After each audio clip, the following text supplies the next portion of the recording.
కనిపిస్తుంది. Okay okay. So user define ఎక్సెప్షన్లో మళ్ళీ 2 టైప్స్ ఉంటాయన్నమాట. యూజర్ డిఫైన్ ఎక్సెప్షన్స్ అంటే ఏంది? సో ఇది ఎర్రర్స్ కాదు. సో వాంటెడ్గా మనం ప్రోగ్రామ్ని టర్మినేట్ చేయాలన్నప్పుడు మనం రైజ్ చేయొచ్చు దీన్ని. సో మనం ఎక్సెప్షన్ బ్లాక్కి మనమే కంట్రోల్ని పుష్ చేయొచ్చు. అంటే by using raise command, raise exception variable. Okay, ఎప్పుడు చేయాలి? అది ఏ కండిషన్లో మనం రైజ్ చేయాలో ఆ కండిషన్ మనకు తెలియాలి.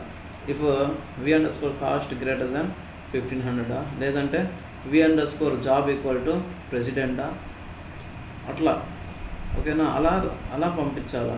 సో ఓకే, ఎలా హ్యాండిల్ చేయాలి? ఇంకా యాజ్ యూజువల్ హ్యాండిల్ చేయడం. When user variable exception variable name, then so మన స్టేట్మెంట్స్ ఏం స్టేట్మెంట్స్ ఉంటాయో అన్ని స్టేట్మెంట్స్ మనం ఇక్కడ ఎగ్జిక్యూట్ రాసుకోవాలి. సో మనం ఇప్పుడు రైస్ ఎలా చేస్తామంటే కండిషన్ లోపలే ఎగ్జిక్యూట్ చేయాలి. లేకపోతే ఏమవుతుందంటే అక్కడికి వచ్చిన స్టేట్మెంట్ అక్కడ వచ్చిన ప్రతిసారి అది ఎక్సెప్షన్ బ్లాక్కి వెళ్ళిపోతుంది. సో ప్రతిసారి పోకూడదు. ఏ కండిషన్లో మనం చెప్పాలో అప్పుడు చెప్పాలి. సో ఇఫ్ కండిషన్ ఇది సాటిస్ఫై అయితేనే ఎక్సెప్షన్ బ్లాక్కి మూవ్ అవ్వాలి. ఇది పెట్టలేదు మ్యాండేటరీ ఏం కాదు. అది పెట్టకపోతే ఏమవుతుంది? మా దగ్గర 100 లైన్స్ ఆఫ్ కోడ్ ఉంది. ఈ 50th లైన్ రైస్ పెట్టినాము. ప్రతిసారి 50th లైన్ దగ్గర వస్తుంది. ఇక్కడ నుంచి కంట్రోల్ ఎక్సెప్షన్ బ్లాక్ వెళ్ళిపోతుంది. 51 నుంచి 100 ఎగ్జిక్యూట్ అవ్వదు.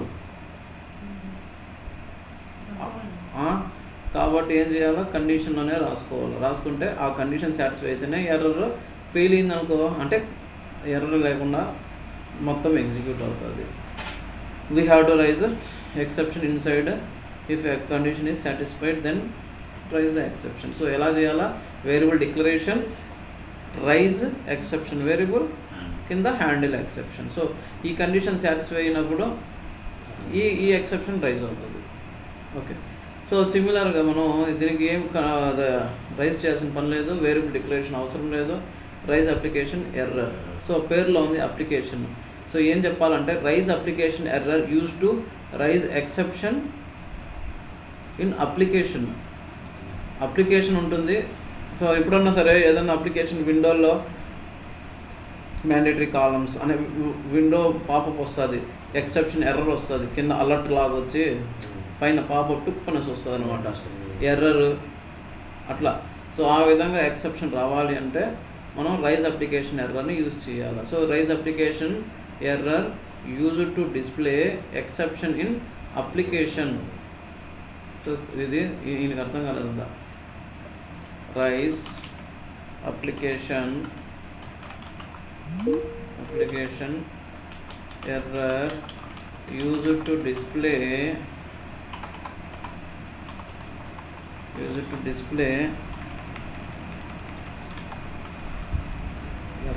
Error message in application. Application అంటే front end screen.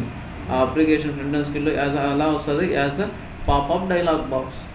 Dialogue box అంటే ఏంటంటే విండో ఓపెన్ అవుతుంది. ఇంతకుముందు మనం బైట్ పారామీటర్ యూజ్ చేసినప్పుడు వచ్చింది కదా విండో, దాన్ని పాపప్ అంటారు. పాపప్ అంటే ఏమంటే రావడం, ఒక పేజ్ అలర్ట్ కానీ అలా రావడం, అలర్ట్ లాగా వస్తుంది. సో దాన్ని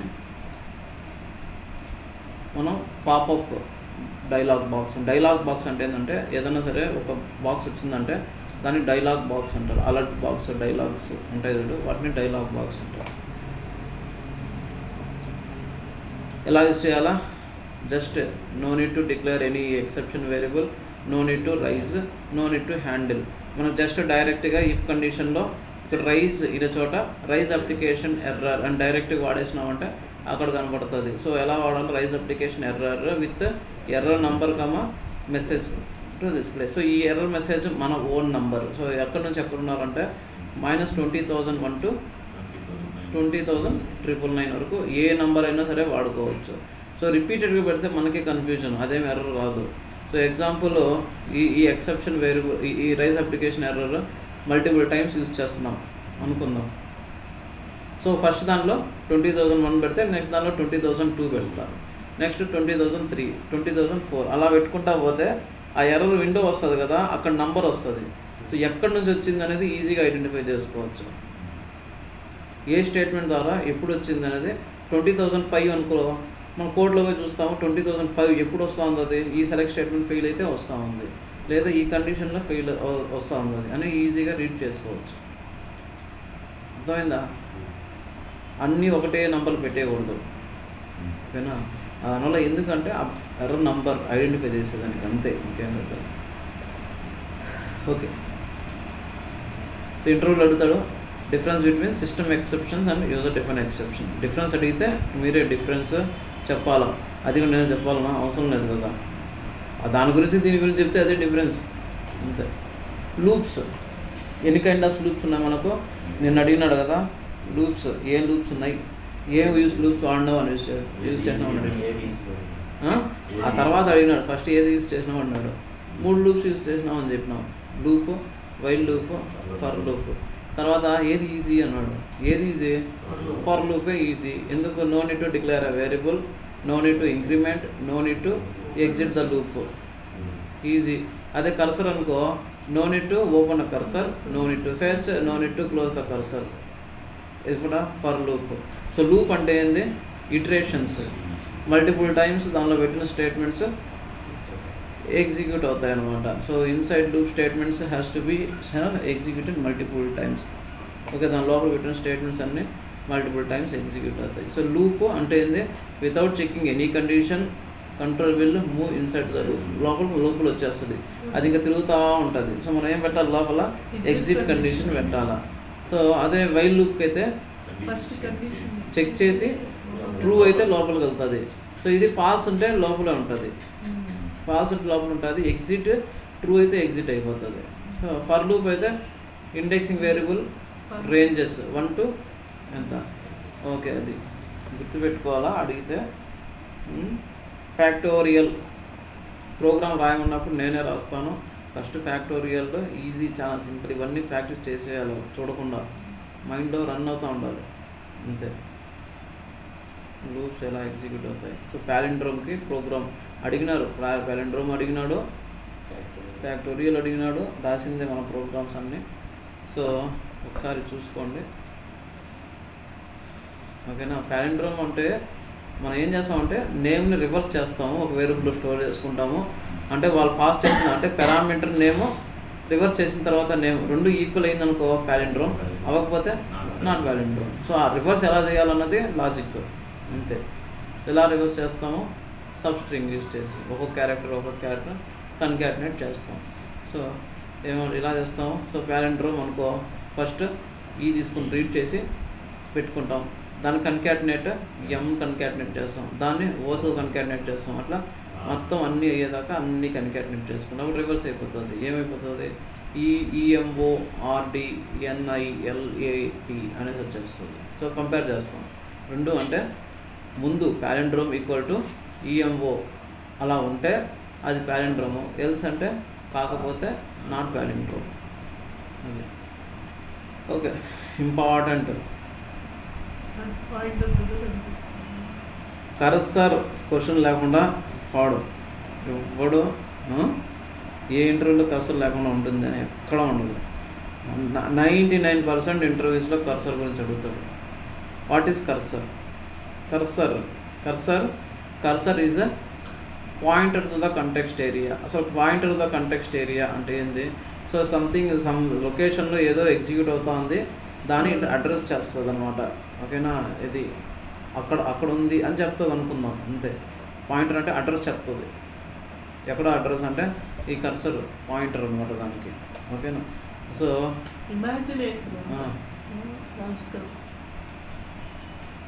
సో ఏంది? Every select statement, TML statement need a cursor in PLSQL. So PLSQLలో TML కానీ సెలెక్ట్ స్టేట్మెంట్ కానీ ఎగ్జిక్యూట్ అవ్వాలంటే ఖచ్చితంగా cursor mandatory. So it may be implicit cursor or explicit cursor, ఏదో ఒకటి. ఈ ఇంప్లిసిట్ కర్సర్ అంటే ఏంది? సో మనం బిగిన్ అండ్ లోపల సెలెక్ట్ స్టేట్మెంట్ కానీ TML ఆపరేషన్ కానీ రాస్తూ ఉంటే by default Oracle will raise implicit cursor. So implicit cursor name ఏది అంటే SQL. ఇంప్లిసిట్ కర్సర్ రైజ్ అయింది అనేసి ఎలా కనుక్కుంటాం? By using attributes, cursor attributes. SQL percentage ఫౌండా, నాట్ ఫౌండా, రో ఫౌండా, అలా. సో నిన్న ఒక క్వశ్చన్ అడిగినాడు. So I have executed one update statement, I wanted to know how many records updated. So నార్మల్గా ఇలా రాసినాం అనుకో, update EMP set salary equal to 5000 where DBT number equal to 20 అన్నాం అనుకో, ఎగ్జిక్యూట్ చేస్తున్నాను నేను, చేసిన అనుకో, ఏమొచ్చింది? ఇక్కడ ఏమొచ్చింది మెసేజ్? 5 rows అప్డేటెడ్ అని వచ్చింది, బాగానే ఉంది, కనబడుతూ ఉంది.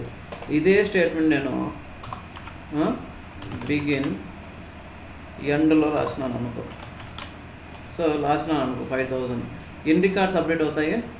5 రికార్డ్సే. బట్ ఇక్కడ ఏమొస్తుంది? అనానౌన్స్ బ్లాక్ కంప్లీటెడ్ అని వస్తుంది. 5 రికార్డ్స్ అని తెలియదు, బట్ ఎన్ని PLSQL బ్లాక్ కదా ఇది. How to know how many records got affected? ఎలా తెలుసుకుంటాము? ఎట్లా? SQL percentage row count. ఎలా చేస్తావు? DBMS underscore output dot put underscore line ఏంది నంబర్ ఆఫ్ రోస్ అప్డేటెడ్ ఏమొస్తుంది? ఇలాగా SQL అంటే ఏంది? రో అంతేనా? ఏమో నాకు కూడా తెలియదు. ఇది నిన్న ఇంటర్వ్యూ క్వశ్చన్. అర్థమైందా యామిని?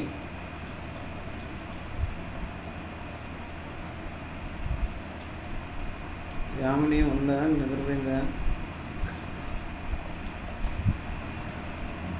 హలో, ఓకేనా? సో ఇది నిన్ననే అడిగినాడు ఈ క్వశ్చన్. సో ఒక అప్డేట్ స్టేట్మెంట్ ఉంది, ఎన్ని రికార్డ్స్ అప్డేట్ అయినాయి ఎలా కనుక్కుంటాం? By using cursor attribute SQL percentage row count. SQL ఎందుకు యూజ్ చేస్తాము? Implicit cursor name will be SQL only every time. ప్రతిసారి అది SQLే. ఇంప్లిసిట్ కర్సర్ ఎక్కడున్నా సరే అది ఎక్కడ వాడాలా? ఆఫ్టర్ స్టేట్మెంట్ వాడాలా. రీసెంట్గా ఏదైతే జరిగి ఎగ్జిక్యూట్ ఉంటుందో ఇంకో SQL ఎగ్జిక్యూట్ చేసినాం అనుకో, అంటే ఏది ఇన్సర్ట్ చేసినాం అనుకో, ఆ తర్వాత వాడితేనే ఆ రో కౌంట్ దానికి సంబంధించింది పేరు. ఓకేనా? సో అది ఇక్కడ రాస్తున్నాను. ఓకేనా? ఇంటర్వ్యూ క్వశ్చన్ ఏంది? In PLSQL how to no I have an update statement state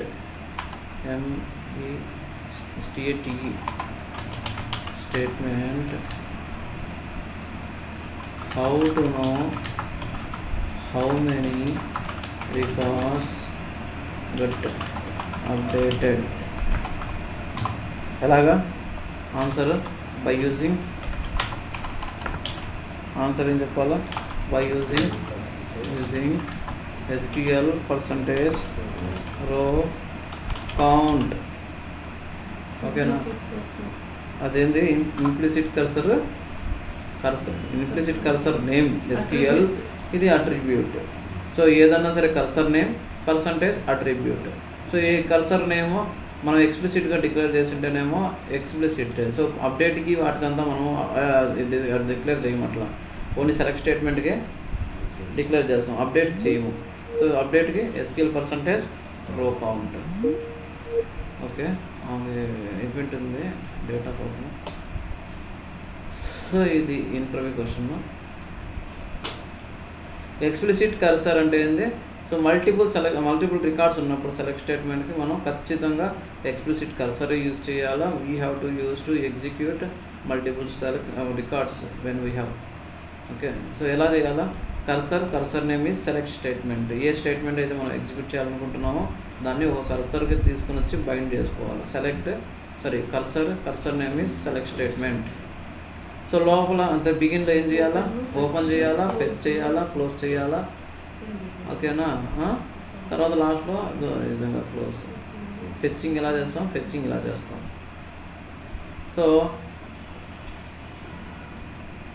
open చేసినాం, బాగానే ఉంది. సో క్లోజ్ చేయలే.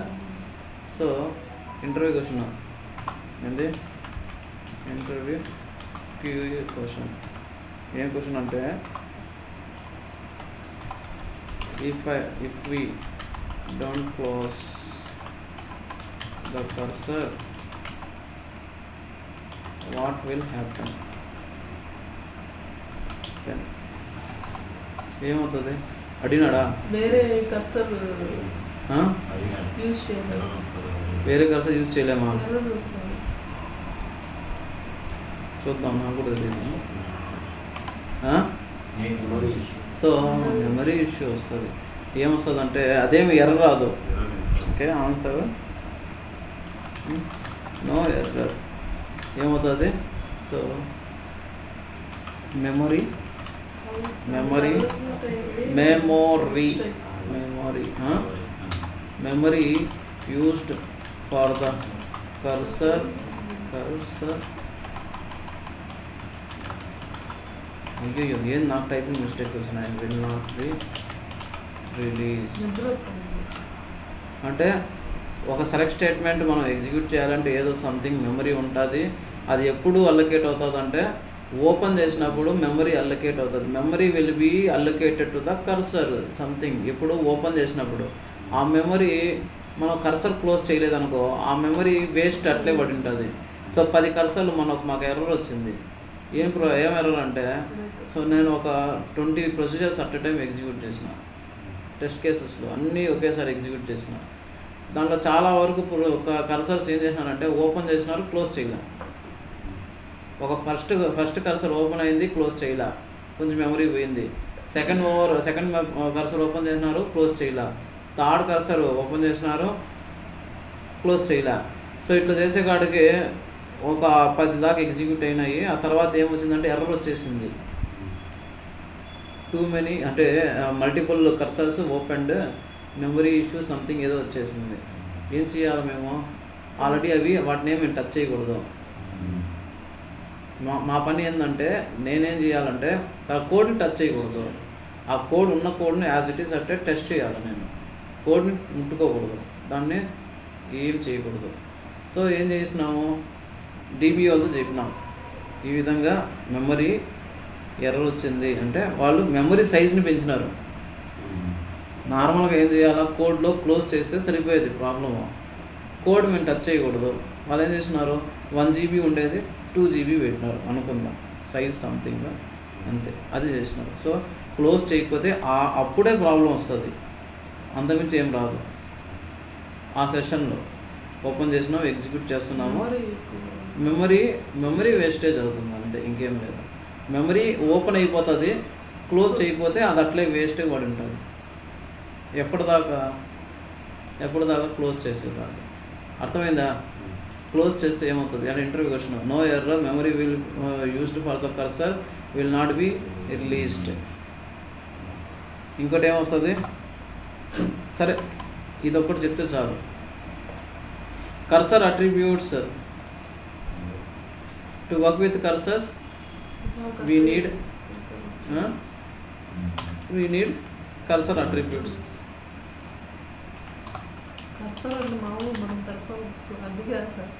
అది కాదు, కర్సర్ ఇది కూడా ఒక పాయింటరే, కర్సర్ కూడా ఒక పాయింటరే, కర్సర్ కూడా ఒక పాయింటరే. లొకేట్ చేయాలంటే కర్సర్ కదా, కర్సర్ అన్నెసెసరీ టాపిక్. సరే, కర్సర్ అట్రిబ్యూట్స్ అంటే ఏంది, ఎందుకు యూజ్ చేస్తాము? So to work with cursors we need cursor attributes. మనం ఆ కర్సర్ని మనం కంట్రోల్ చేసుకోవాలనుకుంటే సో మన కర్సర్ అట్రిబ్యూట్స్ కావాలా. అవి ఏమంటే ఈజ్ ఓపెన్ ఎందుకు యూజ్ చేస్తారో చెప్పాలా. To check whether the cursor is open or not. So it will return boolean, true or false return చేస్తుంది. పర్సంటేజ్ ఈజ్ ఓపెన్ అంటే ఓపెన్లో ఉంటే ట్రూ వస్తుంది, లేకపోతే ఫాల్స్ వస్తుంది. సో మనం ఎలా రాస్తామంటే if cursor percentage is open అంటే ఏంటంటే ఇది ట్రూ కండిషన్ ఇస్తుంది. ఇది కనుక ట్రూ అయిందనుకో సో ఈ బ్లాక్ ఎగ్జిక్యూట్ అవుతుంది. ఎల్స్ అంటే అది ఫాల్స్ అని, అంటే ఓపెన్లో లేదు అని. Cursor closed. ఓకే.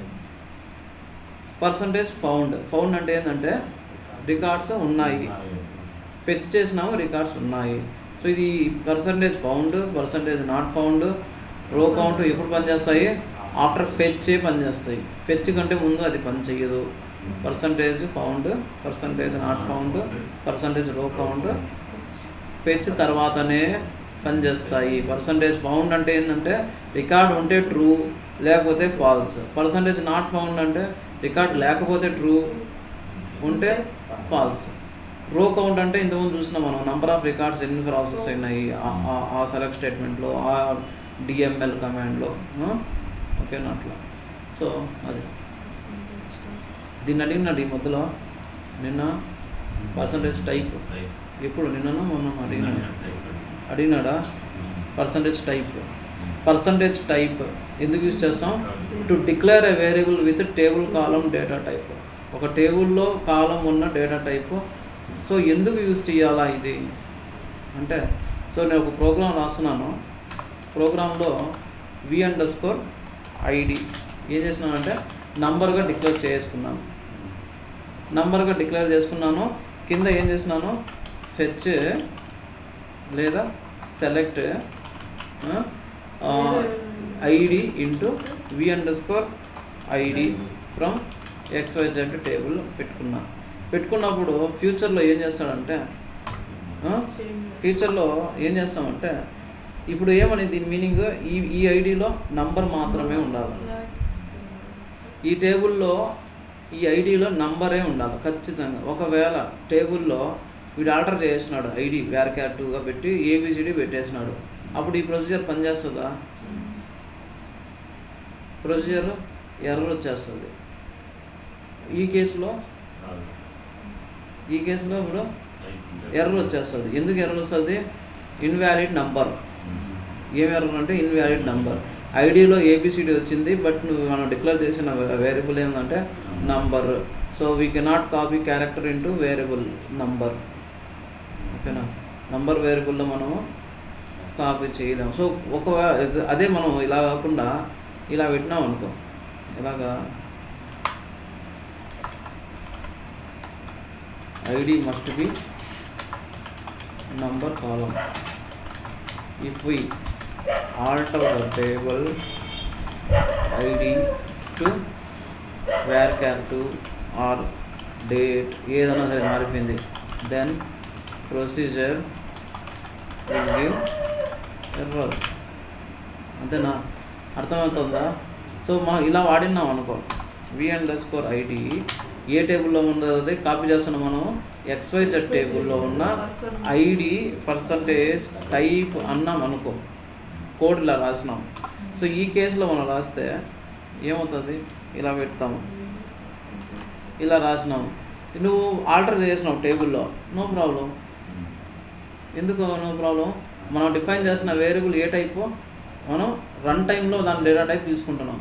అంటే ఎగ్జిక్యూట్ చేసేటప్పుడు ఆ టేబుల్లో ఆ కాలంకి ఏ డేటా టైప్ ఉంటుందో ఆ డేటా టైప్ని తీసుకుంటున్నాం మనం. నువ్వు ఆర్డర్ చేసుకో, ఏమైనా చేసుకో, నో ప్రాబ్లం, ఎర్రరే ఇవ్వదు. అర్థమైందా? సో అది పర్సంటేజ్ రో టైప్. రో టైప్ అంటే ఏంది? Composite data type. So we can hold multiple రో వాల్యూస్. మల్టిపుల్ రో కాదు, సింగిల్ రో మల్టిపుల్ కాలమ్స్ చేసుకోవచ్చు, స్టోర్ చేసుకోవచ్చు. Composite data type. సో ఎలా డిక్లేర్ చేసుకోవాలో, టేబుల్ పర్సంటేజ్ రో టైప్ కానీ, కర్సర్ నేమ్ పర్సంటేజ్ రో టైప్ కానీ యూజ్ చేసుకోవచ్చు. ఓకే. సో రికార్డ్ ఎందుకు? మనకు కావాల్సిన కాలం నేమ్, మనకు కావాల్సిన డేటా టైప్ పెట్టుకొని, ఇది కూడా కాంపోజిట్ డేటా టైపే.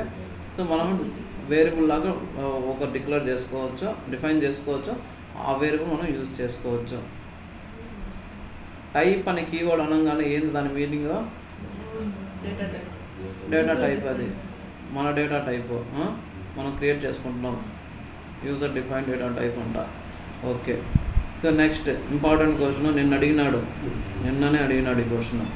యాక్చువల్ పారామీటర్స్ అంటే ఏంది, ఫార్మల్ పారామీటర్స్ అంటే ఏంది? సో యాక్చువల్ పారామీటర్స్ అంటే ఏంటంటే, మనం ప్రొసీజర్ క్రియేట్ చేసేటప్పుడు కానీ, ఫంక్షన్ క్రియేట్ చేసేటప్పుడు కానీ, సో ఉన్నాయనుకో, ఓకే, ఆ పారామీటర్ని యాక్చువల్ పారామీటర్స్ అంటాం.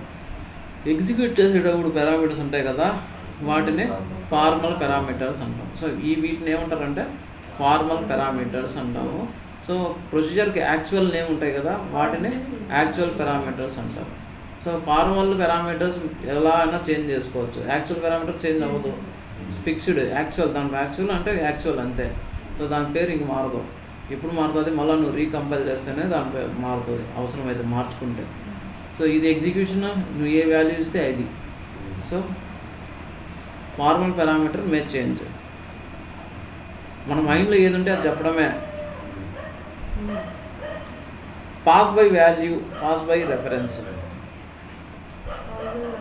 Pass by value, pass by reference అంటే ఏంది? పాస్ బై వాల్యూ అంటే ఏంది?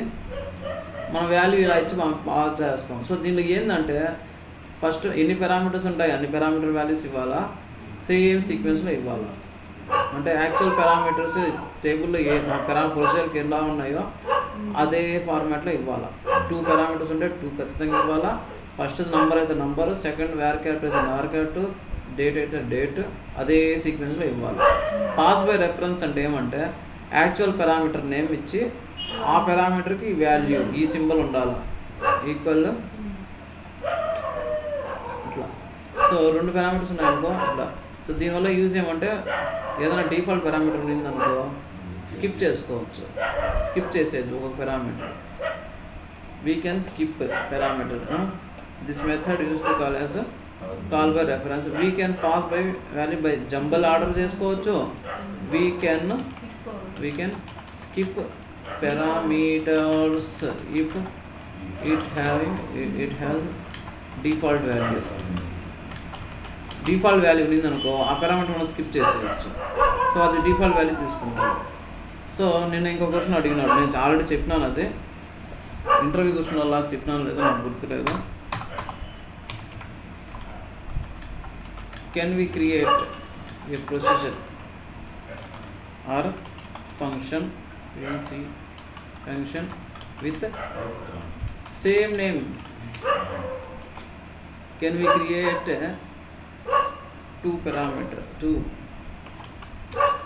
two procedures, a function with same name? వాడు అడిగేది ఏంటంటే నా దగ్గర XYZ ప్రొసీజర్ ఉంటే మళ్ళీ XYZ P క్రియేట్ చేయొచ్చా? చెయ్యొచ్చు. ఈ కాన్సెప్ట్ని ఫంక్షన్ ఓవర్లోడింగ్ అంటారు. చెయ్యొచ్చు, బట్ కండిషన్ ఉండదు. కండిషన్ ఏముంటుందంటే నంబర్ ఆఫ్ పారామీటర్స్ అన్నా డిఫరెంట్ ఉండొచ్చు, డేటా టైప్స్ అన్నా డిఫరెంట్ ఉండొచ్చు. ఓకేనా? నంబర్ ఆఫ్ పారామీటర్స్ డిఫరెంట్ ఉంటే క్రియేట్ చేయొచ్చు, డేటా టైప్ డిఫరెంట్ ఉన్నా క్రియేట్ చేసుకోవచ్చు. ఓకేనా? నంబర్ ఆఫ్ పారామీటర్స్ డిఫరెంట్ ఉండాలా లేదా డేటా టైప్స్ అన్నా డిఫరెంట్ ఉండాలా. We can create it. We used to call this concept as function overloading. వాడు అడిగిన అనుకో ఫంక్షన్ ఓవర్లోడింగ్ అని క్వశ్చన్ అడిగినా or what is function overloading, ఈ రెండిట్లో ఏ క్వశ్చన్ అడిగినా ఏం చెప్పాలా? Yes, we can create two procedures are functions with same name, but condition ఏంది? but parameters, number of parameters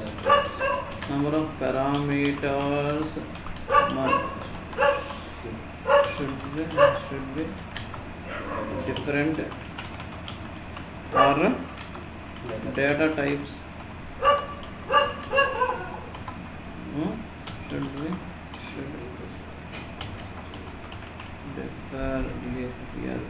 different. ఓకేనా? నంబర్ ఆఫ్ పారామీటర్స్ అన్నా డిఫరెంట్ ఉండాలా లేదంటే డేటా టైప్ అన్నా డిఫరెంట్ ఉండాలా. అంటే ఏంటి? p_name varchar 2 ఉంటే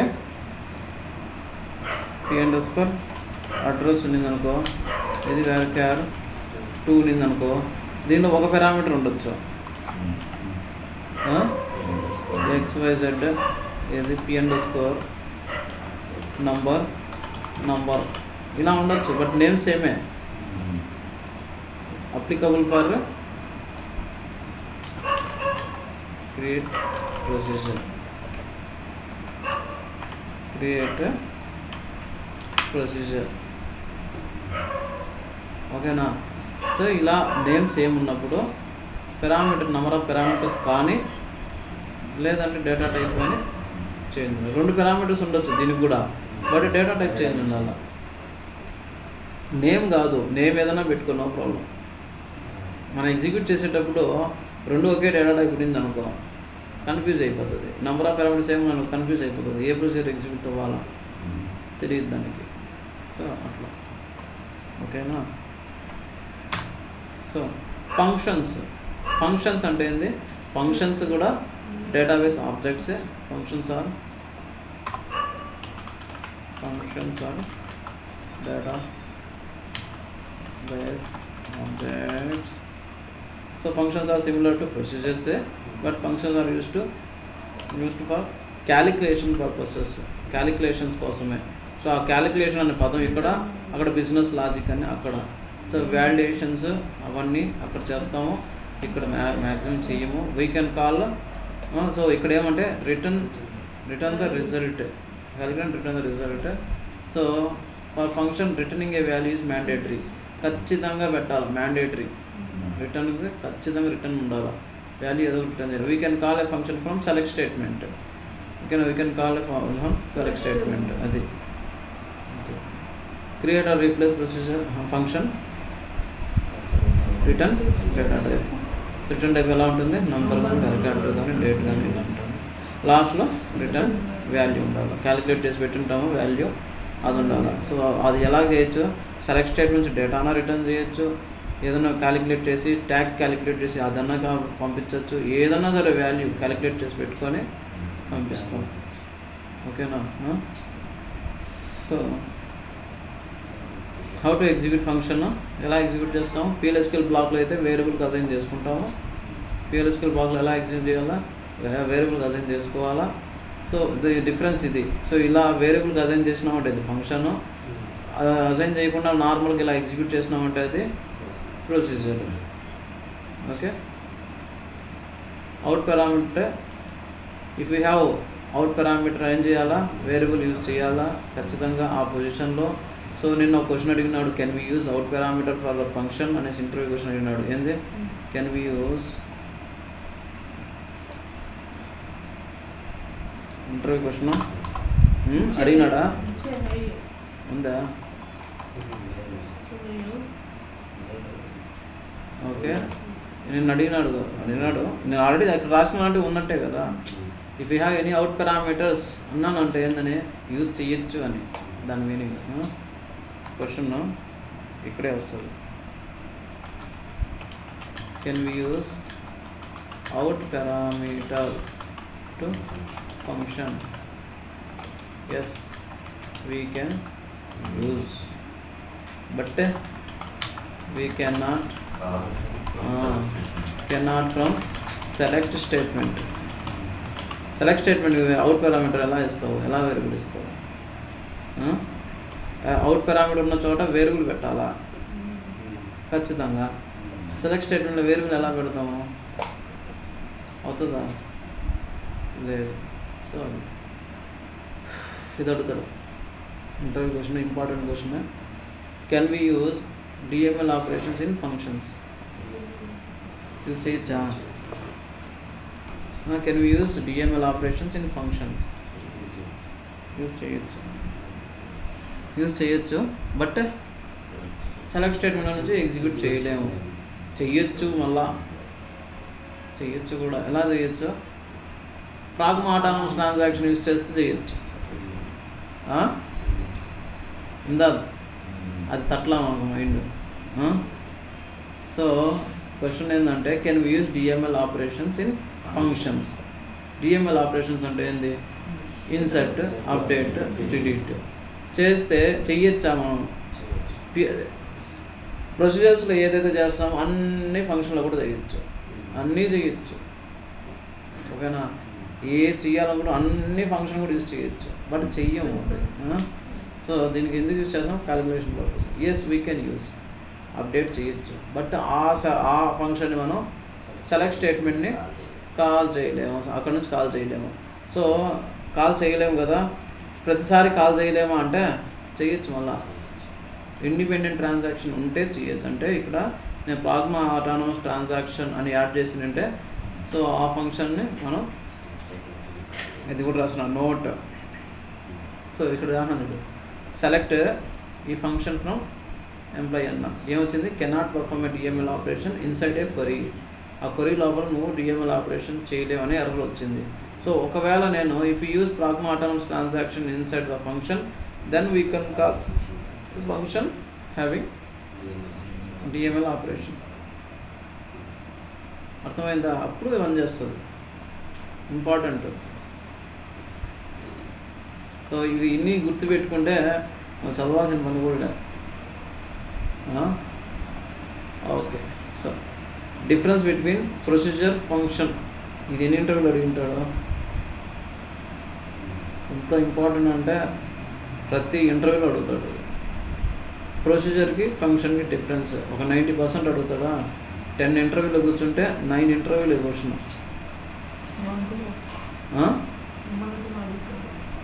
అడుగుతాడు, ఖచ్చితంగా అడుగుతాడు. Difference between procedure and function. Procedure use to implement business logic. అంటే ఏంది, step by step validations, DML operations etcetera అలానే చెప్పేసి చాలు. వ్యాలిడేషన్ చేసేదానికి డిఎంఎల్ ఆపరేషన్ చేయాలంటే సో అది యూజ్ చేస్తాం. Where function use to calculation purpose, calculations కోసం ఫంక్షన్ యూజ్ చేస్తాం. So procedure can not call from select statement, function we can call from select statement when we do not have DML operation. అది చెప్పినా చెప్పకపోయినా no problem. Select statement call చేయొచ్చు, call చేయలేము. Function must have return value. Procedure no need కాదు, not require ఇంకా అంతా సరేలే. ఈ procedure if you want to return we have to use out parameters. Out parameter use చేయాలి. ఏదైనా value return చేయాలంటే అవుట్ పారామీటర్ యూజ్ చేయాలి. Can we use return command in procedure. నువ్వు లాస్ట్ చెప్పంగానే function must have to return a value అని చెప్పంగానే ప్రొసీజర్లో return చేయలేమా అంటాడు, అడిగినాడు కూడా మనల్ని. ఎర్రర్ ఏం రాదు. సో ఇప్పుడు ఏం చేసినామంటే ఇక్కడ రిటర్న్ అంటే వాల్యూ పెట్టము, ఓన్లీ రిటర్న్ పెడతాము. సో ఏమవుతుందంటే ఈ 3 ఎగ్జిక్యూట్ అయ్యి రిటర్న్ రాగానే ఇక్కడ ప్రోగ్రామ్ కంప్లీట్ ఎండ్ అయిపోయినట్టే. ఇక్కడ దాకా అంతే, ఏమి ఎర్రరాదు. ఇక్కడ 1 2 3 ఈ 1 2 3 4 ప్రింట్ అవ్వదు. ఇక్కడ నుంచి టర్మినేట్ అయిపోయింది ప్రోగ్రామ్. అది అర్థమవుతుందా? ప్యాకేజ్ ఎందుకు యూజ్ చేస్తాం? ప్యాకేజ్ యూజ్ టు ఇలా చెప్పండి, ఇది ఇక్కడ reverse. Okay, package PACKAG package use to bind related procedure functions into single object. ఎత్తుక్కోవాల్సిన పనిలే, అన్నీ అందులోనే ఉంటాయి. ఇంకా we can declare global variables, cursors etc. మనం డిక్లేర్ చేసుకోవచ్చు. we can call from any procedure within the schema. ఆ schema లెవెల్లో ఏ ప్రొసీజర్ నుంచి అయినా సరే ఇక్కడ డిక్లేర్ చేసింది మనం యూజ్ చేసేయచ్చు డైరెక్ట్గా. ఓకేనా? సో అది ఫస్ట్ ఇది చెప్పాలి, రిలేటెడ్ ఆబ్జెక్ట్స్. ఎగ్జాంపుల్, ఒక లోన్ ఉంది, లోన్ అప్లికేషన్ ఉంది. ఓకేనా? ఆ లోన్ అప్లికేషన్ నిన్ను అడిగినాడు, ఎందుకు ప్రొసీజర్లో పెట్టుకోవాలా అని అడిగినాడు. ఎవరిని అడిగింది? సాయినేనా? నిన్నే ఎక్కువ అడిగినట్టున్నాడు, ఇంకా అది అడగల. ఎందుకు పెట్టుకోవాలా ప్రొసీజర్స్? ప్యాకేజ్ అలా యూజ్ ఏముంది? మనం ఒకటే ప్రొసీజర్లో యూజ్ చేసేయచ్చు కదా, సపరేట్ అంటే. సో అన్ని ఫంక్షనాలిటీస్ సేమ్ ఉండదు. ఒక ప్రొసీజర్ రాసుకోవాలనుకుంటే ఫంక్షనాలిటీ సేమ్ ఉండదు. ఒక్కొక్క ప్రొసీజర్ ఒక ఫంక్షనాలిటీ ఉంటుంది, సేమ్ ఒకే దానికే. సో నేను చేసే ప్రోగ్రామ్స్ ఉన్నాయి ఇప్పుడు. సో ఏం చేస్తుందంటే సి అంటే ఏం చేయాలా, ఇన్సర్ట్ క్రియేట్ చేయాలా. సి అంటే క్రియేట్ అంటే ఏమంటే ఇన్సర్ట్ అని. యూ అంటే ఏమంటే అప్డేట్ అని, క్రియేటా అప్డేటా అన్నట్టు. క్రియేట్ అంటే ఇన్సర్ట్ అని, అప్డేట్ అంటే అప్డేట్ అని. సో రెండు ఒకటే ఫంక్షనాలిటీ కాదు కదా. సిఏ పాస్ చేస్తే ఒక ప్రొసీజర్ని కాల్ చేయాలా, పీని కాల్ చేస్తే యూని కాల్ చేస్తే ఇంకో ప్రొసీజర్ కాల్ చేయాలా. రెండు సంబంధించింది ఒకటే, అదే టేబుల్లో చేస్తున్నాం ఏదో ఆపరేషన్ వ్యాలిడేషన్ మొత్తము. కాబట్టి 4-5 ప్రొసీజర్స్ తీసుకుని వచ్చి ఒక ప్యాకేజ్లో దానికి సంబంధించింది అంతా ఒకే చోట పెట్టుకోవాలి. అది లేదనుకో ఒక్కొక్కటి మైగ్రేట్ చేయాలి, వేరే దానికి ఎత్తుక్కోవాలి. ఒక్కొక్క ప్రొసీజర్ ఇక్కడ ఉంది, ఇంకో ప్రొసీజర్ అక్కడ ఉంది, ఇంకో ప్రొసీజర్ ఎత్తుక్కోవాలి. ఒకే ప్యాకేజ్లో ఉంది అనుకో అన్నీ ఒకేసారి వెళ్ళిపోతాయి. అర్థమైందా? సో ఎన్ని ప్రొసీజర్స్ ఉన్నాయి నువ్వు పనిచేసిన దాంట్లో అంటే తడుముకోకుండా ఒక 4-5 చెప్తే కొన్ని అన్నీ ఫిక్స్డ్ కాదు కదా. 10 ప్యాకేజీలు చేసిన ఒక ప్యాకేజీలో 3 ప్రొసీజర్స్ ఉంటాయి, ఇంకో ప్యాకేజీలో 10 ప్రొసీజర్స్ ఉన్నాయి. ర్యాండమ్గా చెప్పేయడమే అంతే. అది ఎత్తుక్కొని ఉన్నాయి, చాలా ఉన్నాయి. So different kind of procedures ఉన్నాయి ఒక ప్యాకేజీలో. సో నేను రాసిన ప్యాకేజీలో ఒక దాంట్లో 4 ఉంటాయి, ఇంకో దాంట్లో 6-7 ఉన్నాయి. సో అట్లా వేరియేషన్ ఉంటుంది, ఫిక్స్డ్ ఏం కాదు. అది ఎన్ని ప్రొసీజర్స్ కావాలంటే అన్ని ప్రొసీజర్స్ పెట్టుకోవచ్చు. ఓకే, ప్యాకేజ్ స్పెసిఫికేషన్లో ఏం పెడతాం? గ్లోబల్ వేరియబుల్స్ పెడతాము, గ్లోబల్ ప్రొసీజర్స్ ఫంక్షన్స్ డిక్లేర్ చేస్తాము. సో వాటినే ఎగ్జిక్యూట్ చేస్తాము బయట నుంచి ఎగ్జిక్యూట్ చేయాలన్నప్పుడు. సో లోకల్ ఫంక్షన్స్ని ఎలా రాసుకుంటాము? ఫస్ట్ లోకల్ ఫంక్షన్ ఉంటుంది ఎక్కడ ప్యాకేజ్ బాడీలో, ఫస్ట్ లోకల్ ప్రొసీజర్ రాసుకుంటాము, కింద గ్లోబల్ ప్రొసీజర్ రాసుకుంటాము. ఈ లోకల్ ప్రొసీజర్ ఎక్కడి నుంచి కాల్ చేయొచ్చు? ఇదే ప్యాకేజ్లో మాత్రమే కాల్ చేయొచ్చు. గ్లోబల్ని అయితే బయట ఎగ్జిక్యూట్ చేసుకోవచ్చు. So scope of the variable అన్నాడు అనుకో, ఎలా ఎగ్జిక్యూట్ చేయాలా? Package name dot procedure name, package name dot function name, ఏదో ఇలా కాల్ చేయాలా. ఫంక్షన్ అయితే, ప్రొసీజర్ అయితే package name dot procedure. So మనం చెప్పినాం డిబిఎంఎస్ అవుట్పుట్ అయితే package. Next scope of the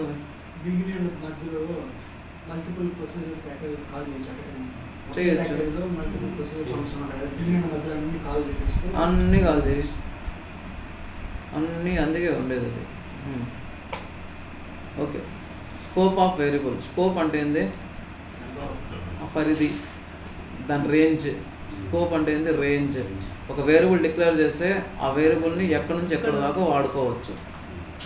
range, scope of the variable. Local to function are procedure అంటే ఏంటంటే ఆ ప్రొసీజర్ బిగిన్ అంటే ముందు, యాస్ తర్వాత, ప్రొసీజర్కి యాస్ తర్వాత బిగిన్ కంటే ముందు డిక్లేర్ చేస్తే ఆ ప్రొసీజర్ వరకే అది ఉంటుంది. ఓకేనా? ఆ ఫంక్షన్ వరకే ఉంటుంది. ఓకే, ఆ ప్రొసీజర్ లోపల డిక్లేర్ చేస్తే. అదే ప్యాకేజ్ బాడీ వేరియబుల్ అంటే ఏంటంటే create or replace package name as తర్వాత పెడతాం కదా, అక్కడ డిక్లేర్ చేస్తే ఎంటైర్ ప్యాకేజ్లో ఆ ప్యాకేజ్ వరకే ఎక్కడన్నా సరే యూజ్ చేసుకోవచ్చు దాన్ని. ఓకేనా? అదే గ్లోబల్ అంటే స్పెసిఫికేషన్లో డిక్లేర్ చేస్తే గ్లోబల్ వేరియబుల్, దాన్ని ఎక్కడ కాల్ చేసుకోవచ్చు? ఈ ప్యాకేజ్ బాడీలో యూజ్ చేసుకోవచ్చు. వేరే ప్రొసీజర్లో కూడా ఈ వేరియబుల్ డైరెక్ట్గా వాడుకోవచ్చు. ఎలా వాడుకోవాలా? ప్యాకేజ్ నేమ్ డాట్ వేరియబుల్ అలా వాడుకోవాలా, అట్లా. సో అట్లా 3 లెవెల్స్ ఇంకా వేరే ఉన్నా. సో ఇవి మెయిన్. కంటెక్స్ట్ స్విచ్చింగ్ అంటే చెప్పినాను, ఫస్ట్లోనే చెప్పేసినాను. బల్క్ కలెక్ట్ ఎందుకు యూజ్ చేస్తాము? మల్టిపుల్ రికార్డ్ ఫెచ్ చేసేదానికి యూజ్ చేస్తాం. ఫెచ్చింగ్ మాత్రమే bulk collect only for fetching. ఓకేనా? ఫెచ్. స్టోరింగ్ ఎక్కడ చేసుకోవాలా? కలెక్షన్లో చేసుకోవాలా. ఓకేనా? బల్క్ కలెక్ట్ కలెక్షన్లో చేసుకోవాలి. ఒక నిమిషం వస్తాం.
ఇక్కడే ఉంది.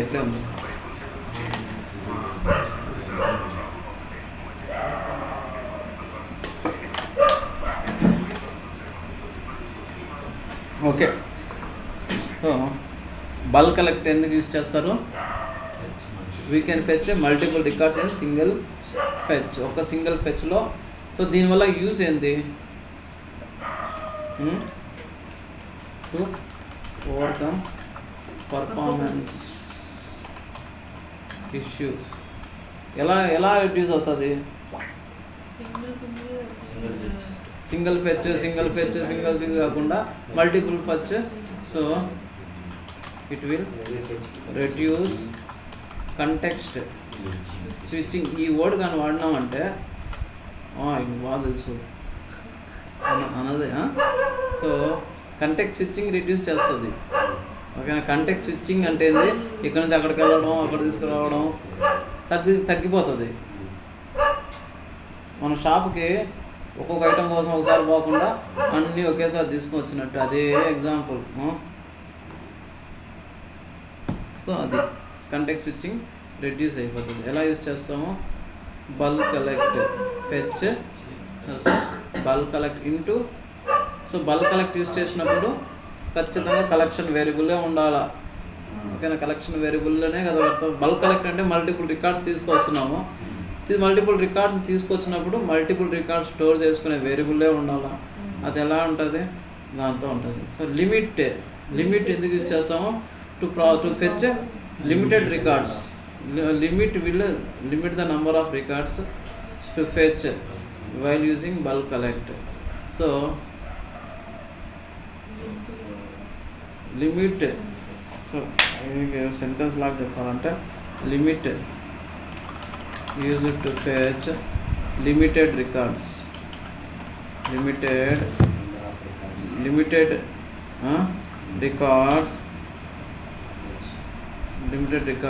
while using bulk collect.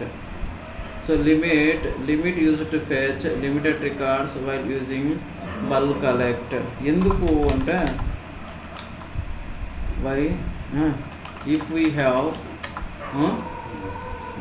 millions of record buffer memory will not support will give buffer memory issue error. Buffer memory related error. So then we can use we can fetch limited records. We can fetch limited records. Example కూడా అవసరం లేదు. ఓకేనా? So limit పెట్టినప్పుడు ఏం చేయాలా? End లూప్లో పెట్టుకోవాలా. So ఇక్కడ ఎగ్జిట్ కండిషన్ కూడా మ్యాండేటరీనే. ఎగ్జిట్ 2 టైప్స్ రాసుకోవచ్చు. ఎలా రాసుకోవచ్చు? కర్సర్ % నాట్ ఫౌండ్ పెట్టినా ఓకే, లేదు మనం ఫెచ్ చేసిన రికార్డ్స్ కౌంట్ 0 అయినా సరే ఎగ్జిట్ అయిపోవచ్చు. ఫెచ్ చేసి కౌంట్ 0 అయితే అంటే రికార్డ్స్ లేవు అనేసి exit when emp_ar dot count equal to 0. ఓకేనా? ఏమని అర్థమవుతుందా? స్పీడ్గా వెళ్తున్నాను. అర్థమవుతుంది. ఓకే, సో ఫెచ్ ఆ కేసులో వాడతాం. సో వాడు అడిగినాడు అనుకో, ఎన్ని రికార్డ్స్ నువ్వు ఫెచ్ చేసినావు అట్ ఎ టైము, ఎన్ని రికార్డ్స్ ఫెచ్ చేసినావు వాడు అడుగుతాడు. నిజంగా చేసింటే ఎత్తుకోకుండా తడబడకుండా చెప్పాలా, టక్కనేసి ఎన్ని చెప్పాలా, 10,000 50,000 చెప్పేయాలి. 50,000 అలా చెప్పేసేయాలి. ఓకేనా? 10 బదులు నేను 50 పెడతాను, మీ ఇష్టం ఎట్లనే చెప్పచ్చు, మరి తక్కువ చెప్పకూడదు. తక్కువ పెట్టినాం అనుకో, 5,000 1,000 పెట్టినాం అనుకో, మళ్ళీ అన్నిసార్లు అది ఇటరేట్ అవ్వాలా, అది మళ్ళీ తలనొప్పి. అలా కాకుండా 50,000 పెట్టుకున్నాను నేను. 50,000 సింగిల్ ఫెచ్లో 10,000 50,000 పెట్టుకున్నాను. ఓకే, అలాగా కాదు. బల్క్ బైండ్ అంటే ఫర్ ఆల్, బల్క్ కలెక్ట్ వేరు. బల్క్ బైండ్ అంటే ఫర్ ఆల్. ఓకేనా? డిఎంఎల్ స్టేట్మెంట్స్ మనం ఎగ్జిక్యూట్ చేయొచ్చు. ఇప్పటిదాకా చెప్పిందని ఏమైనా డౌట్స్ ఉన్నాయా? చెప్పరు, నేనే చెప్పాలా ఇంటర్వ్యూలో? ఉందా? ఎందుకు తెలిసి చెప్పలేకపోవడం ఏంటది అంటే బయటకు రావడంలే. అదే కదా ఓవర్కమ్ చేసుకోవాలి ప్రాబ్లం. ఒక నిమిషం కృషి కిందకి వెళ్ళింది, వస్తుంది.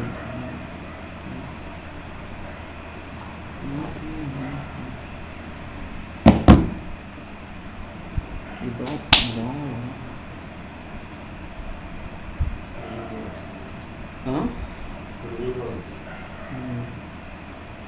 ఉన్నాయి.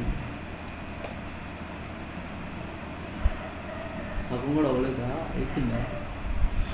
సగం అయిపోయింది.